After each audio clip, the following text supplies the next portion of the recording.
suite, 20h, votre rendez-vous de l'actualité avec Béatrice Schoenberg et Gilles Schneider.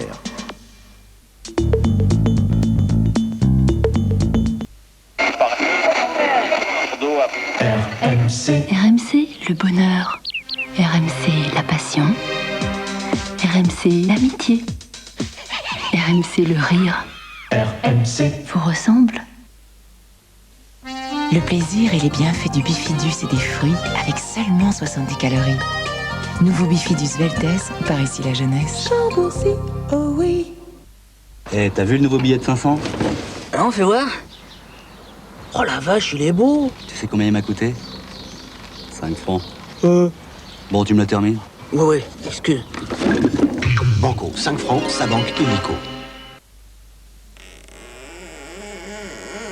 Pour bien élever votre maîtresse, vous devrez faire beaucoup de sacrifices. Par exemple, aller dormir la nuit avec elle pour qu'elle se sente en sécurité. Partir avec elle en week-end, même si vous n'aimez pas particulièrement la campagne. Mais pour la nourriture, faites-lui comprendre que rien n'est plus exquis qu'une terrine de gourmet et que ce point ne souffre aucune discussion. Gourmet, le menu 3 étoiles.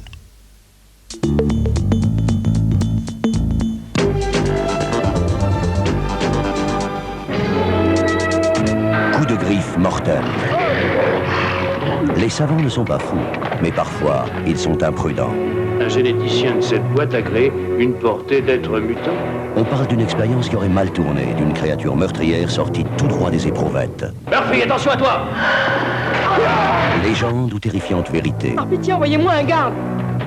cette chose ne doit sortir à aucun prix du laboratoire Moody. Suspense, angoisse, horreur. Ce soir, 20h50, coup de griffe mortel, quand la génétique flirte avec l'angoisse.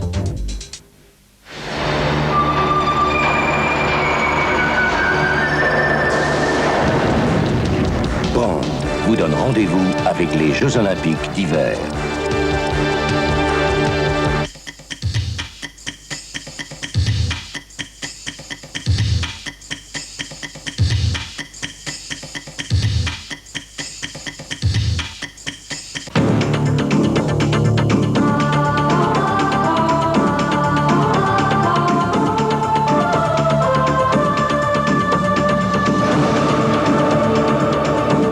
À 16h35, la nouvelle tombait sur les fils. Un espoir pour la 5. Le groupe Berlusconi prêt à mener un nouveau tour de table de notre chaîne. Haut les cœurs. Harcèlement ou preuve de l'indépendance de la justice, 24 heures après la perquisition au siège du Parti Socialiste, les réactions politiques se multiplient dans l'affaire Urbagraco. Le fils, face au père fondateur du FLN. Après 28 ans d'exil, Mohamed Boudiaf revient en Algérie pour prendre les rênes du pouvoir à la tête d'un haut comité d'État, la démocratie en réserve de la République algérienne. Paris gagné avant le Cap, à 24 heures et 600 km de l'arrivée, Hubert Auriol au volant de sa Mitsubishi et Stéphane Peter Hansel ont d'ores et déjà remporté le rallye. Le journal de la 5, édition de 20h, Béatrice Schoenberg, Gilles Schneider. Mesdames, Messieurs, bonsoir. Bonsoir. Pratiquement un mois après le début de la crise de la 5, ce soir, 15 janvier 92, une lueur d'espoir pour notre chaîne. Le groupe Berlusconi, père fondateur de la 5, est disposé, dans le respect de la réglementation en vigueur, à constituer un nouveau tour de table en assumant le rôle d'opérateur. Dans ce communiqué, le groupe Berlusconi souhaite poursuivre le rôle de l'information, reprendre un nombre important de salariés et permettre un certain apurement du passif. Des propositions que le groupe Berlusconi se dit prêt à discuter dans les plus brefs délais. Jeff Wittenberg.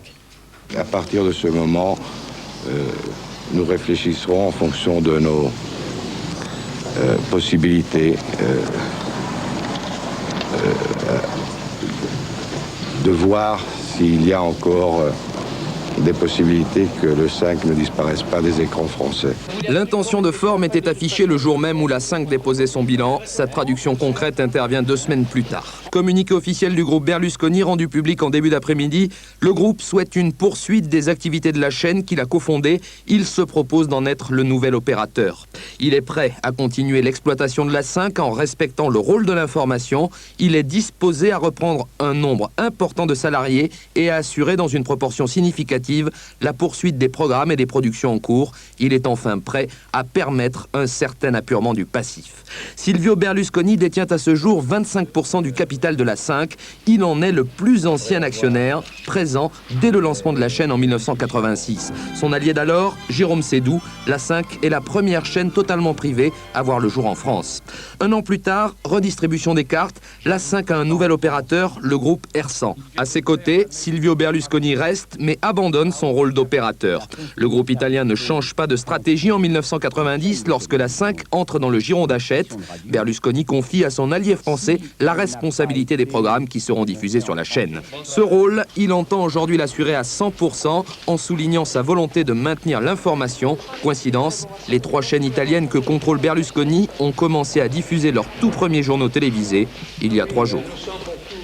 Sur cette proposition du groupe Berlusconi et toutes les informations concernant la 5, nous reviendrons tout à l'heure avec Charles Pasqua et Francis Huster. Mais tout de suite, la réaction de l'intersyndicale de la 5 qui prend acte avec satisfaction des intentions du groupe Berlusconi en s'interrogeant sur l'importance du nombre de salariés repris. Quant à la Société des journalistes de la 5, elle propose au groupe Berlusconi, comme à tout autre repreneur, de s'associer dans l'intérêt de l'entreprise à l'étude du projet éditorial.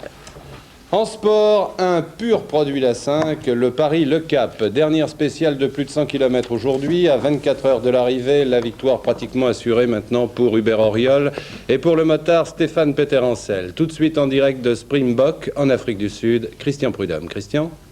Bonsoir Gilles, bonsoir Béatrice. Effectivement, on ne voit pas très bien ce qui pourrait arriver maintenant à Hubert Auriol et à Stéphane Peter-Ancel, ce qui pourrait les empêcher de triompher dans ce Paris-Le Cap, ce Dakar 92. Peter-Ancel et Auriol, ce sont les 2 meilleurs vainqueurs possibles pour Gilbert Sabine pour cette édition du Dakar pour son rêve. Peter-Ancel, tout simplement parce qu'il est indiscutable. Auriol, parce que c'est un symbole, c'est le dernier des Mohicans, le seul pilote qui ait disputé tous les Dakars. Il était là le 26 décembre 78 à Paris dans les jardins du Trocadéro pour la première édition du rallye. Il a triomphé 2 fois à moto en 81 et en 83. On se souvient surtout de sa chute en 1987, les 2 chevilles brisées alors qu'il allait remporter le rallye une 3e fois. Son adversaire historique, c'était Cyril Neveu. Difficile précisément ce soir d'oublier Neveu, lui qui n'a pas pu trouver un volant ni un guidon au départ de ce Paris-Le Cap. 2 destins différents, un Neveu qui doit être bien amer ce soir, un Auriol lui radieux qui remportera demain ce Paris-Le Cap. Et un Cyril Neveu qui, je crois, nous regarde, bien évidemment. Et donc, on va vous retrouver tout à l'heure, Christian Prudhomme, à la fin de ce journal, pour la spéciale Paris-Le Cap. Du jamais vu, Carole Merle rafle le slalom géant de Hinterstoder en Autriche avec 2 secondes 72 d'avance sur l'italienne Campagnoni à 24 jours des Jeux d'Albertville. C'est plus qu'un bon présage. Patrice Romden. Son visage semblait le suggérer, sa course le confirmera. Carole Merle est sereine au départ du slalom géant d'Hinterstoder. D'entrée, la Française attaque. Sur son passage, les 54 portes s'effacent une à une, dans la première comme dans la seconde manche. Temps cumulé, 2 minutes 34 secondes, soit 2 secondes 72 centièmes de moins que l'italienne Deborah Campagnoni, géantiste patentée et dauphine du jour. 2 secondes 72 centièmes sur les tracés de la Coupe du Monde, on appelle ça un gouffre. À Hinterstoder, la piste du slalom géant ressemble à celle d'un super G, discipline dont Carole Merle se veut la reine et dont elle a remporté l'étape italienne à Santa Caterina il y a 1 mois. Tout cela ravive la confiance en dépit d'une surface, écoutez, une surface dont les crissements trahissent la nature, sous les planches, la glace. Fin de parcours prudente, Carole Merle évite les portes plus qu'elle ne les effleure. Passé la ligne d'arrivée et au terme de 375 mètres de dénivelé, Carole caracole, magique, Merle l'enchanteresse.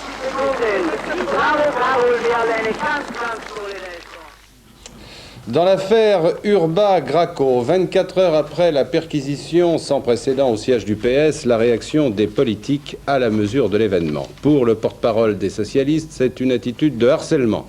Pour Jack Lang, c'est la preuve que la justice est indépendante. Quant aux 2 personnalités socialistes du Mans interpellées lundi, eh bien elles ont été libérées mais inculpées. Nathalie Saint-Cric.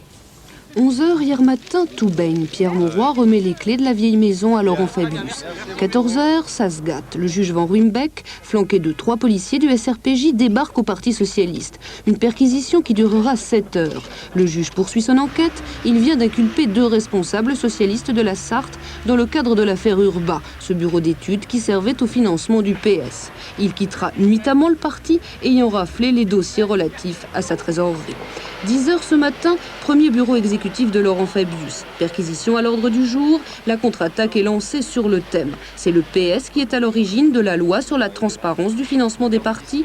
Aujourd'hui, le passé est apuré. Cette perquisition s'apparente à du harcèlement. Pourquoi cet acharnement contre le Parti socialiste? Pourquoi la date d'hier, au moment où Laurent Fabius prend ses fonctions et au moment où le président de l'Assemblée nationale doit être réélu? Cette coïncidence, les Français n'en sont pas dupes. Elle n'est pas fortuite. C'est le Parti socialiste qu'on veut attaquer. Le juge Van Ruymbeck déclare, lui, avoir tout ignoré du contexte politique de la perquisition. Mais ce soir, il y en a un qui jubile. C'est le juge Thierry Jean-Pierre, dessaisi du dossier Urba du Mans en avril dernier. Compte tenu de ce que fait M. Van Ruymbeck, on peut être qu'admiratif et dire bravo. Et c'est dans ce climat que le bureau exécutif du PS a désigné à l'unanimité Henri Emmanuelli, le trésorier du parti, candidat à la présidence de l'Assemblée nationale.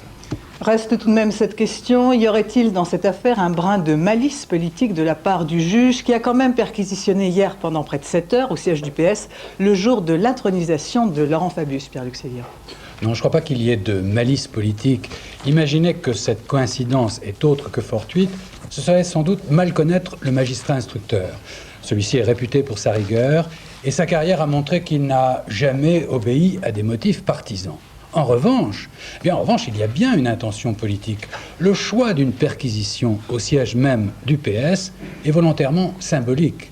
Depuis des mois, le pouvoir s'est efforcé de freiner l'action de la justice dans l'affaire Urba. Eh bien, le juge Van Ruymbeck a voulu montrer de manière spectaculaire que c'était peine perdue, qu'après ses collègues dessaisis, il continuait et voulait aller jusqu'au bout dans la recherche de la vérité. Alors on pourra répéter qu'il y a beaucoup d'hypocrisie dans cette affaire et que le PS n'est pas le seul à avoir eu recours à des financements illégaux. Regretter le discrédit sans doute injuste qui frappe le trésorier du PS au moment même où celui-ci sollicite la présidence de l'Assemblée. Le garde des Sceaux peut bien ce soir confier son désarroi devant l'acharnement des magistrats à l'encontre des socialistes. La pugnacité de ceux-ci est en fait d'autant plus grande qu'on a voulu précisément les museler et que, par ailleurs, ils n'ont toujours pas digéré la loi d'amnistie. Le promoteur immobilier Christian Pellerin, PDG de la Sari, a été mis en garde à vue cet après-midi. La police judiciaire de Nanterre l'interroge actuellement dans le cadre de l'affaire de la tour BP de la Défense. Christian Pellerin, l'un des principaux promoteurs français, avait eu auparavant la visite des policiers dans ses bureaux du CNIT. En Algérie, les pouvoirs de la présidence sont confiés à un haut comité d'État composé de 5 personnalités et présidé par Mohamed Boudiaf, père fondateur du FLN, banni par Ben Bella après l'indépendance, rentré du Maroc après 28 ans d'exil. Cette équipe en place n'est du goût visiblement d'aucun parti. Le FNN, les forces socialistes d'Aït Ahmed et le fils déplorent la fin du processus démocratique. Pas d'élection en Algérie avant 1994. Pascal Richard. Le moins que l'on puisse dire, c'est que le nouveau pouvoir algérien, enfanté hier soir, n'a pas suscité la sympathie escomptée et sa main tendue aux 58 partis politiques enregistrés n'aura été que de peu d'effet. Le premier à réagir a été Hossein Ait Ahmed, secrétaire général du Front des forces socialistes. Il conteste la légitimité de ce Haut Conseil et réclame une reprise du processus électoral. De son côté, aussi, le Front islamique du salut réagit.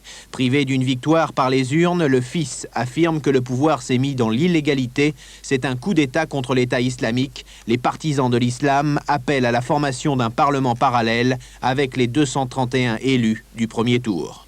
Également hostile à ce haut comité d'État, le FLN, le Front de Libération Nationale. Pour lui, ce haut comité est inconstitutionnel, une hostilité qui s'explique par le fait qu'un seul membre historique du FLN fait partie de ce haut comité, Ali Kafi.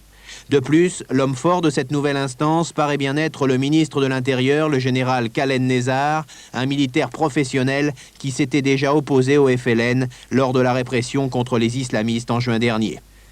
À la tête de ce comité, Mohamed Boudiaf, 72 ans. Il reste un héros de la guerre d'indépendance et quand il rentrera de son exil volontaire de près de 30 ans au Maroc demain, il devrait être accueilli comme un chef d'État.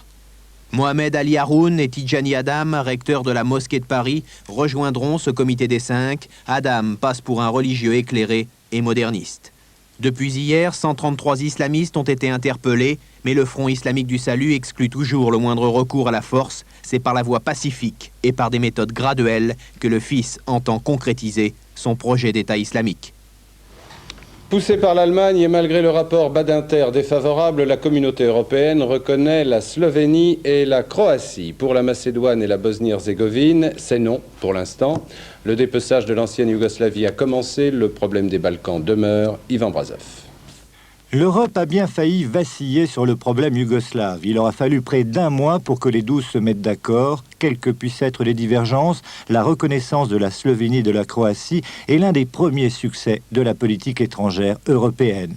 Sur la carte disparaît donc la Yougoslavie pour laisser place à la République de la Slovénie, un petit État de 2 millions d'habitants. L'Europe reconnaît également la Croatie dans l'intégralité de ses frontières. La Croatie, 5 millions d'habitants, reste toutefois sous haute surveillance. République en guerre depuis 6 mois contre l'armée fédérale yougoslave qui occupe à l'heure actuelle près d'un tiers de son territoire. Ce sera au casque bleu d'y faire respecter un fragile cessez-le-feu, mais nul ne sait encore comment les Croates pourront forcer l'armée fédérale à quitter les territoires occupés.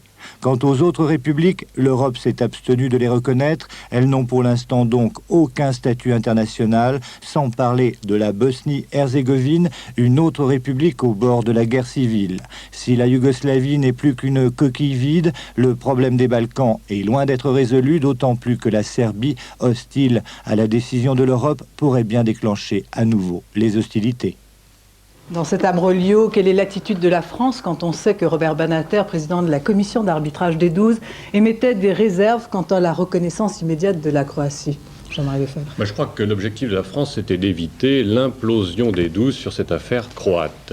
Un enjeu crucial à l'heure où les Européens tentent de mettre sur pied une diplomatie commune. Il y a déjà eu le cavalier seul, le couac allemand, les Allemands ayant reconnu unilatéralement la Slovénie et la Croatie, c'était en décembre dernier. Alors c'est vrai que Paris ne semblait pas très favorable jusqu'à ces dernières heures à reconnaître dès aujourd'hui la Croatie, ni d'ailleurs les Britanniques. Alors après de laborieuses tractations, les deux pays se sont donc finalement ralliés à leurs partenaires européens. Le président croate a levé le dernier obstacle que constituait l'engagement du respect de l'importante minorité serbe en Croatie. Mais avant d'envoyer un ambassadeur à Zagreb, les dirigeants français vont attendre de voir comment le président croate respecte ses engagements. Il y aura un an demain que commençait en pleine nuit la guerre du Golfe. Aujourd'hui, le Koweït se reconstruit, mais Saddam Hussein est toujours en place. Il organise même une manifestation à Bagdad. Et les lendemains de cette guerre n'ont pas été ce que les Occidentaux attendaient. Ce soir, dans le cadre d'Histoire vraie, la 5 vous propose une édition spéciale en images de Tempête du désert. En voici un extrait tout de suite avec Xavier Bonin-Hulin. Saddam arrive, il arrive aujourd'hui. Ce soir, il dînera avec moi. Je vais lui préparer mon meilleur plat. Vous comprenez? Je vais lui préparer mon meilleur plat. Il vient aujourd'hui avec ses gaz chimiques.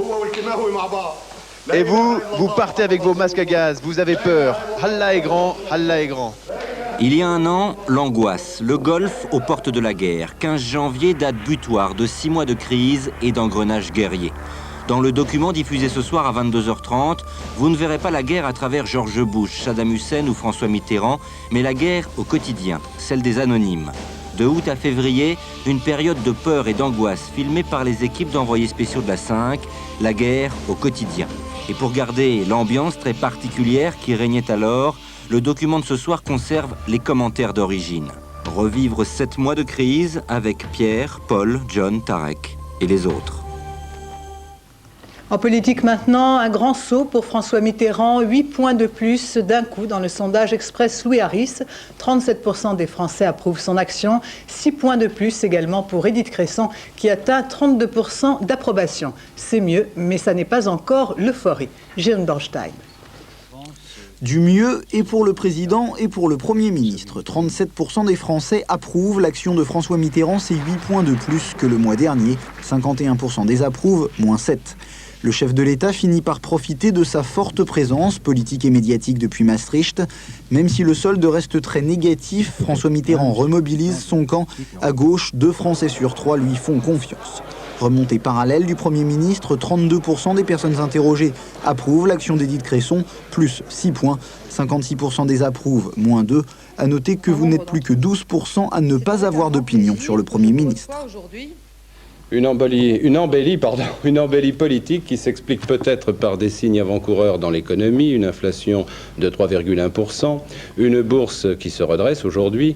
Alors, Jean-Marc Sylvestre, est-ce la fin du tunnel ? Tunnel économique, c'est peu probable, mais disons qu'on entrevoit des panneaux indicateurs. Les agents économiques anticipent, intègrent une série de phénomènes. Le soutien à l'économie américaine, donné par le président Bush, un changement d'attitude peut-être chez les Japonais, la perspective surtout d'un G7 le 23 janvier prochain.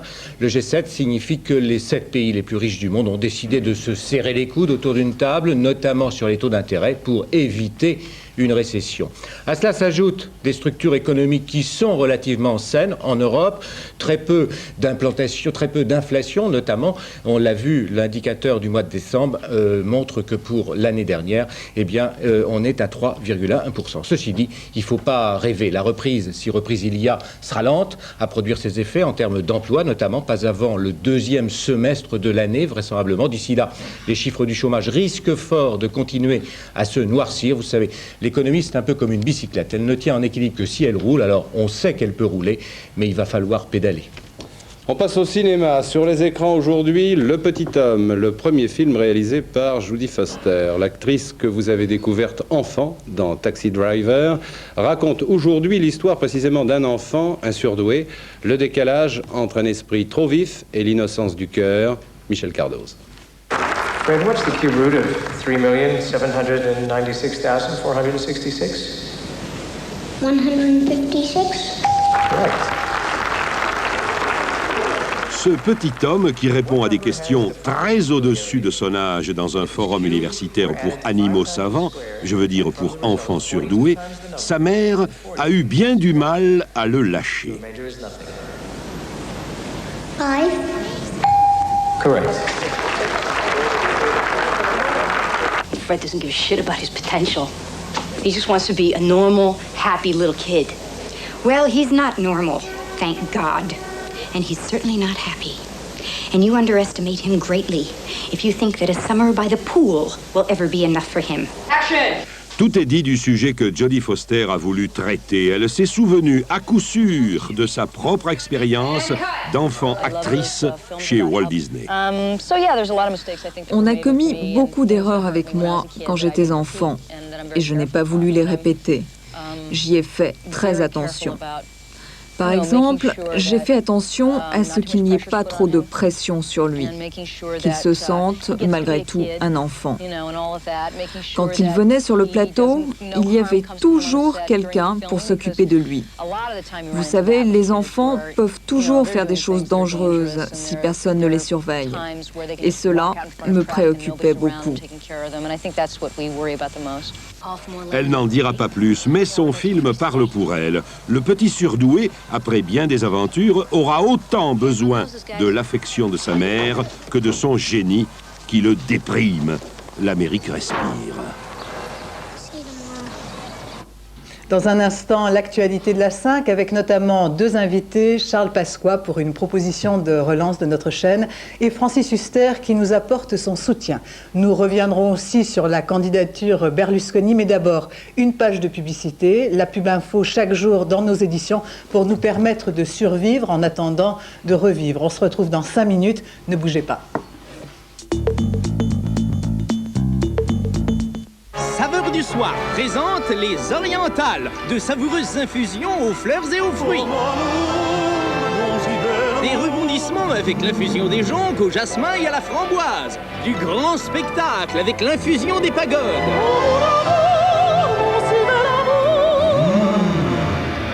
Et de la romance avec l'infusion des sampans.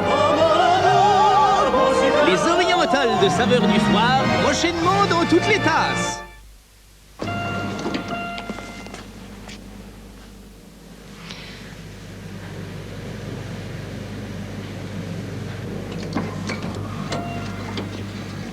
Vous, je vous verrais bien en Fiat-Uno.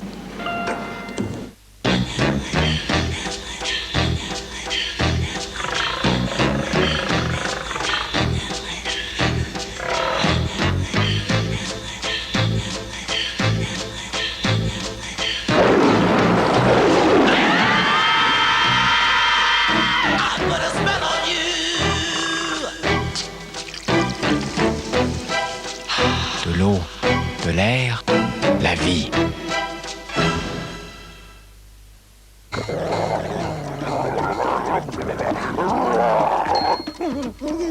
Cyanolite, la colle.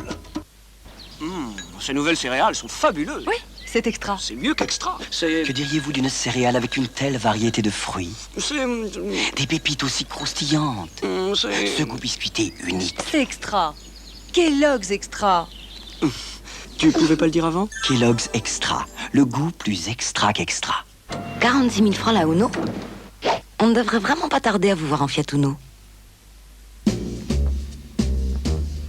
Cette chemise a accepté d'être salie en public pour prouver l'efficacité de Skip Microliquide.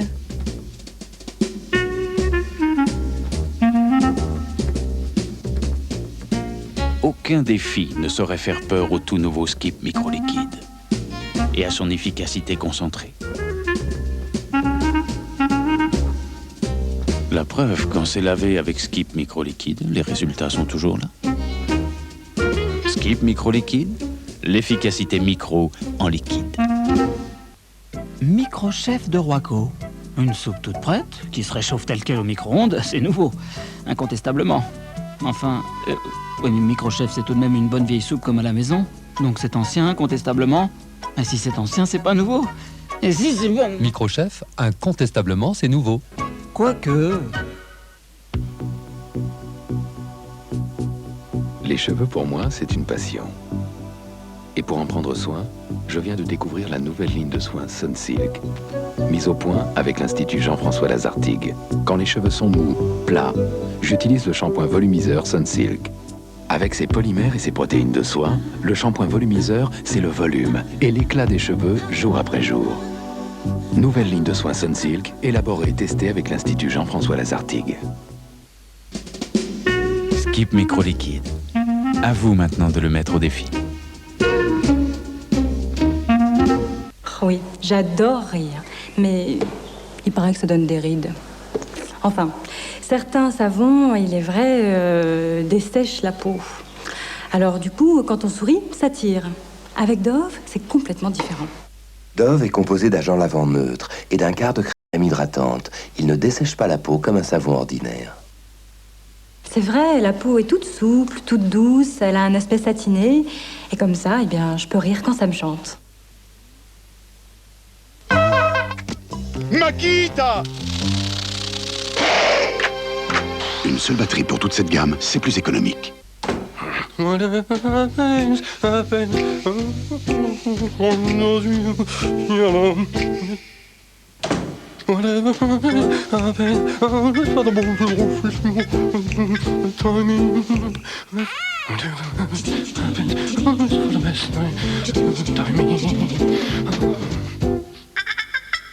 She is so sweet, so pretty.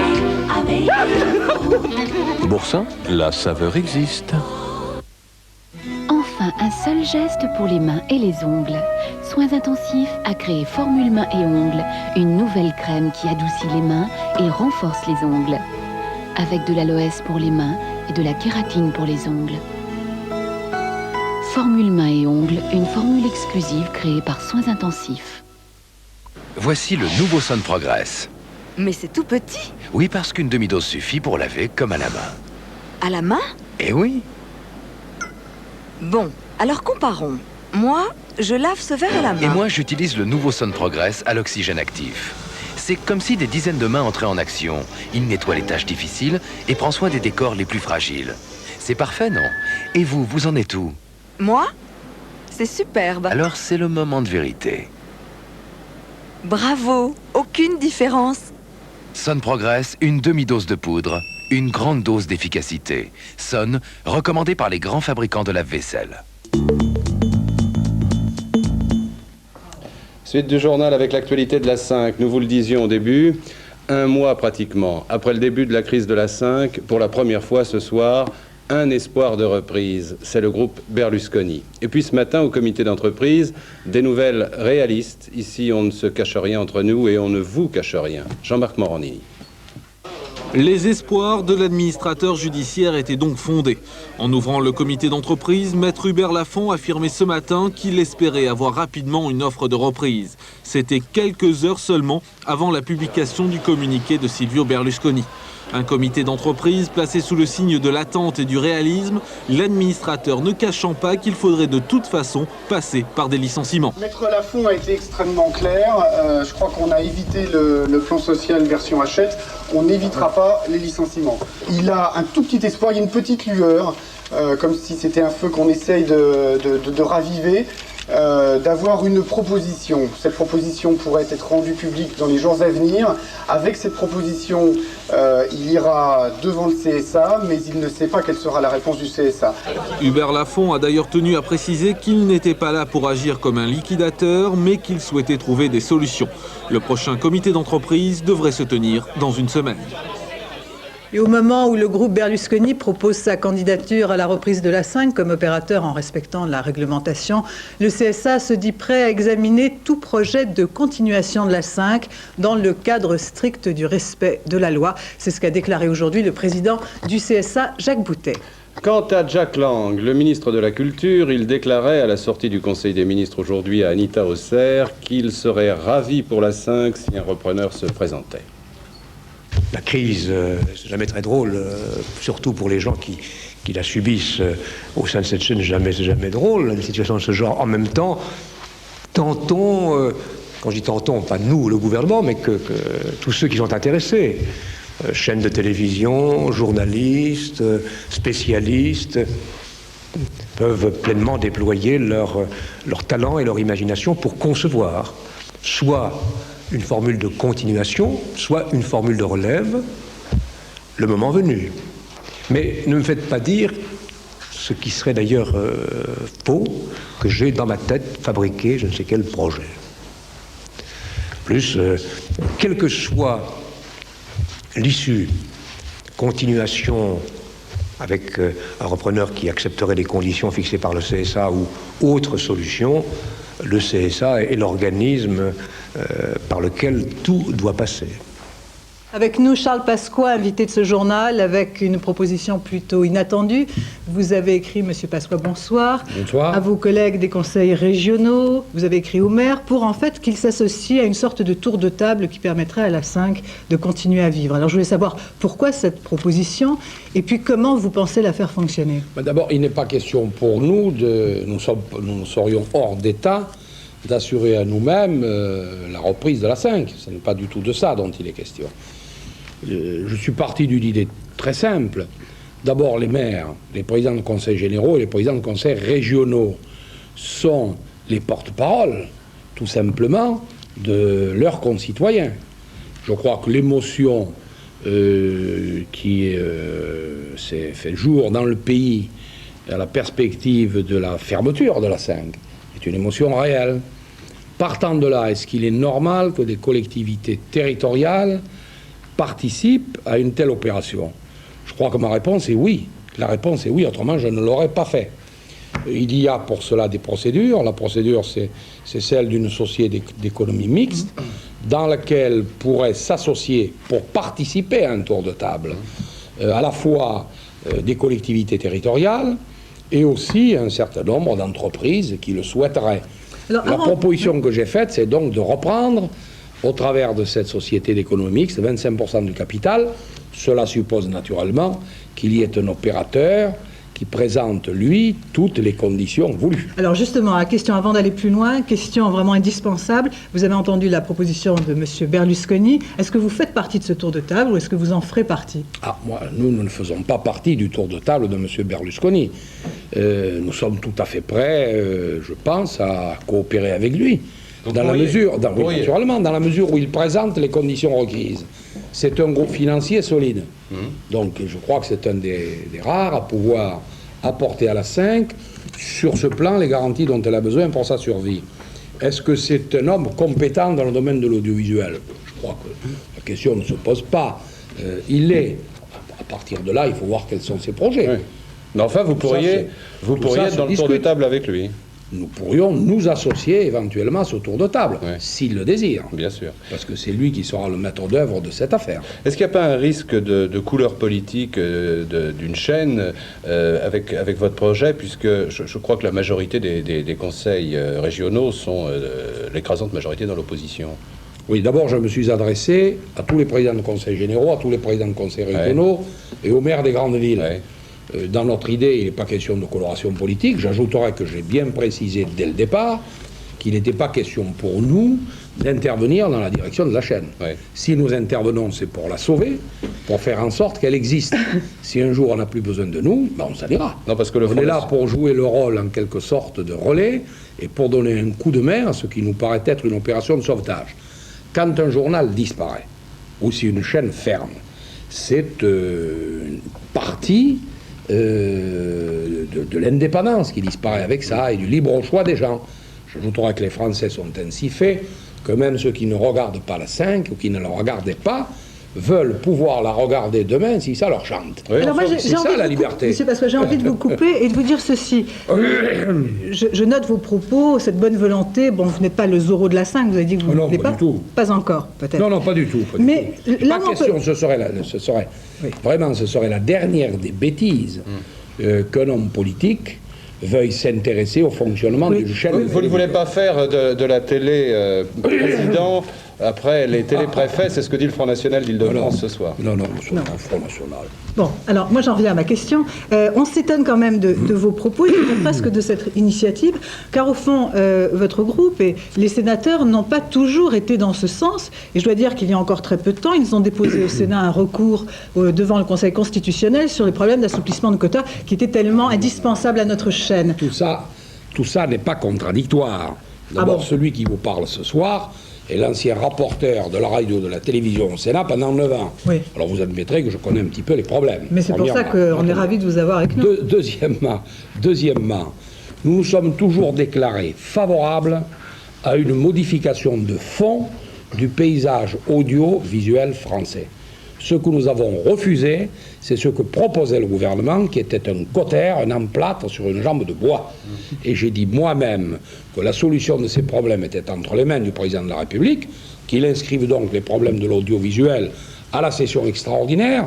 Nous savons très bien ce qu'il faut faire, n'est-ce pas? Qu'il y ait dans ce pays une chaîne qui dépende du gouvernement et qui soit payée par la redevance, c'est normal. C'est le cas en Angleterre et dans un certain nombre de pays. Bien qu'elle soit en quelque sorte la façade culturelle et tout ce qu'on va. Pour le reste, il faut une très grande liberté. Ce que l'on doit peut-être prévoir en contrepartie, c'est que dans le cadre des recettes publicitaires qui sont reçues par les chaînes, etc., une partie des profits qui seront dégagés soit affectée au soutien de la création française. Tout le reste, le système des quotas, etc., moi je n'y crois pas du tout, je n'y ai jamais cru. Encore une question. La liberté avant toute chose. Les Français veulent la liberté qu'on leur donne. Et la liberté de cette chaîne de vivre. Aux chaînes, naturellement. Et cette liberté, elle passe depuis un certain temps, vous le savez aussi, par un certain nombre de capitaux qui auraient pu venir d'une deuxième coupure publicitaire. Or, précisément, là encore, les sénateurs du groupe RPR ont montré leur hostilité à cette deuxième coupure. Donc moi, la question que je vous pose, M. Pasqua, c'est est-ce qu'on n'a pas été imprévoyant? Vous dites qu'il faut un débat sur l'audiovisuel, mais est-ce qu'on n'a pas attendu Je redis, et perdu du temps? Vous savez aussi bien que moi, en tous les cas, si vous ne le savez pas, demandez-le à votre comité d'entreprise. Contrairement à ce qu'on peut vous dire, la deuxième coupure publicitaire n'aurait en rien permis de sauver votre chaîne. Le problème est beaucoup plus important et profond que ça. Donc nous, je le redis de la manière la plus nette, nous sommes tout à fait disposés, aussi bien à l'Assemblée nationale qu'au Sénat, à débattre sur le paysage audiovisuel et sur les modifications qui peuvent être décidées. J'ajouterais que si le gouvernement en avait la volonté, j'écoutais M. Jacques Lang tout à l'heure, il avait l'air lui-même assez gêné, parce que tout le monde sait bien qu'en définitive, si je suis intervenu dans cette affaire aujourd'hui, pourquoi est-ce que je l'ai fait? C'est parce que tout le monde sait que la volonté du gouvernement, c'est que cet écran soit occulté le plus tôt possible.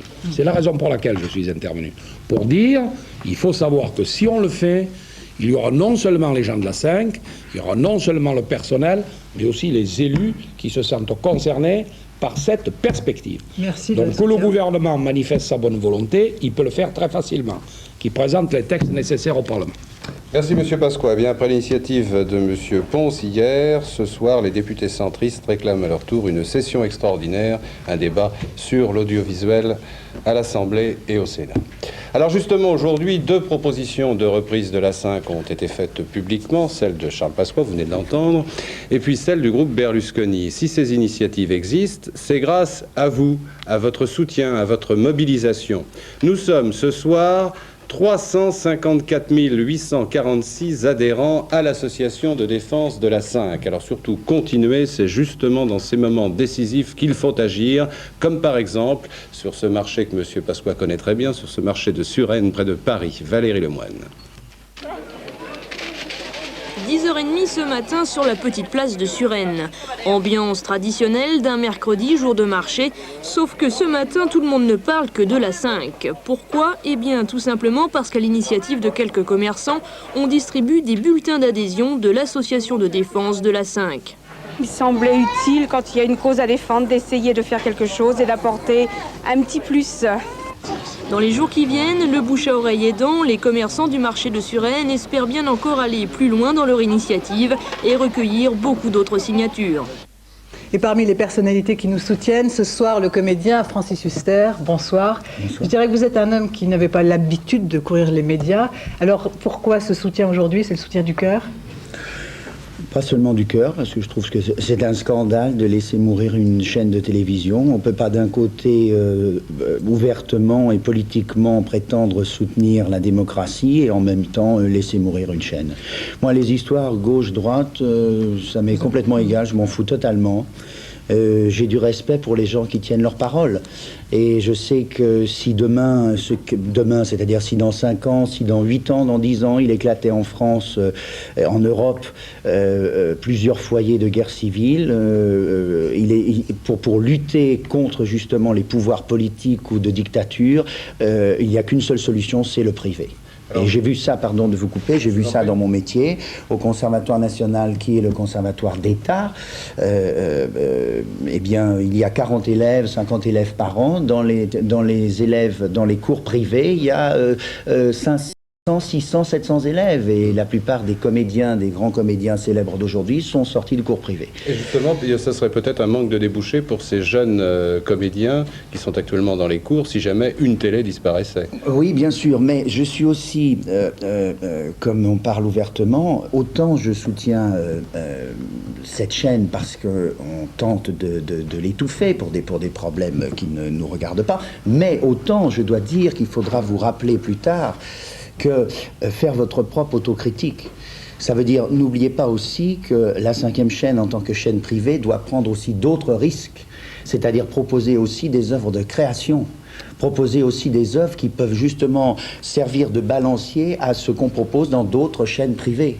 Et là, je m'adresse à tout le personnel de la 5e chaîne, c'est-à-dire à vos comités d'entreprise, à tous ceux aux journalistes, à tous les techniciens. Je crois que vraiment, c'est à vous aussi de faire passer cette chaîne qui est encore toute jeune à l'état de chaîne créatrice. Donc un double intérêt pour la création, mais aussi, vous le disiez, pour l'information, une information sur une chaîne privée qui vous semble absolument indispensable. Ah, absolument indispensable. Moi, je ne fais absolument pas confiance à l'Europe. Je pense que... Vous êtes passionné par l'info ?